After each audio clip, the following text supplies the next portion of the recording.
name is Dennis Van Aylstorp and I'm with the Bee Informed Partnership. And today we're going to give a brief summary of the results from the Winter 2011 Management Survey on Winter Preparation. As always, the information here is for educational purposes. We're not endorsing any products, we're not suggesting causation, we're just showing you the results that come from our survey and the resulting mortality. If we look at the United States, of course, when we talk about winter, and when we're talking about winter in our terms, we're being very liberal because we're talking any time between October and the 1st of April. You can imagine that winter means very different things. You can see these pictures are in New York, snow on the ground, but at the same time of year in Florida, very different types of colonies. But people from across the country do prepare their bees for the winter. Sometimes that means there's going to be snow on the ground. Sometimes it means it's simply there's going to be a dearth, that there's no honey flow there. And so management techniques probably are different for both areas.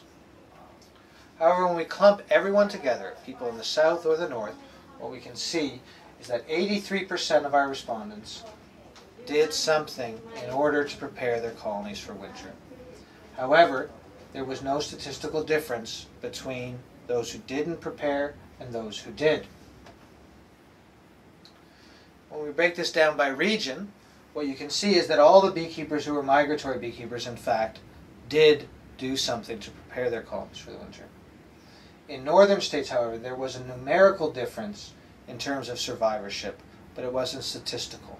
Perhaps that's because our sample size is not large enough, or perhaps there's so much variation. And it will be interesting to see what happens as we generate more years of data. In southern states, the loss rate was about the same. Not surprising. Another thing we can do is look at the type of preparation beekeepers did in order to get their colonies ready for the winter. Two things here stand out. First is equalizing the colonies. So in the fall, it's very common practice for a lot of beekeepers to look at all their colonies and see the ones that are weak and take some bees and stuff from those strong colonies to equalize the strength of those weak colonies. I will say that that practice has some limitations in that you have to make sure you're not transferring disease when you're doing that, so do that cautiously. But clearly those beekeepers who did equalize lost fewer colonies than those who did not. The other standout management technique was the upper entrance. So it's very common for beekeepers to provide their colonies with an upper entrance, and this does several things for the colony. First of all, as it's cold in the winter and the bees move up to eat the honey, it gives those bees easier access to an exit from which they can do their cleansing flights. Also, we know that bees produce a lot of moisture because they're eating that honey and generating heat, which produces a lot of moisture, and it's easier for them to expel that moisture from the upper entrance. So although our study certainly doesn't say why, it clearly shows an advantage to providing an upper entrance.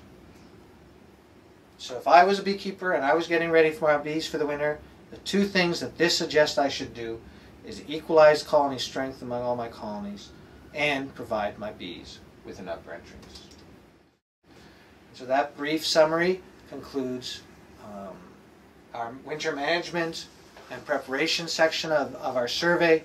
Please do look at the full reports as they appear on the Bee Informed Partnership, and remember to sign up and participate in next year's survey.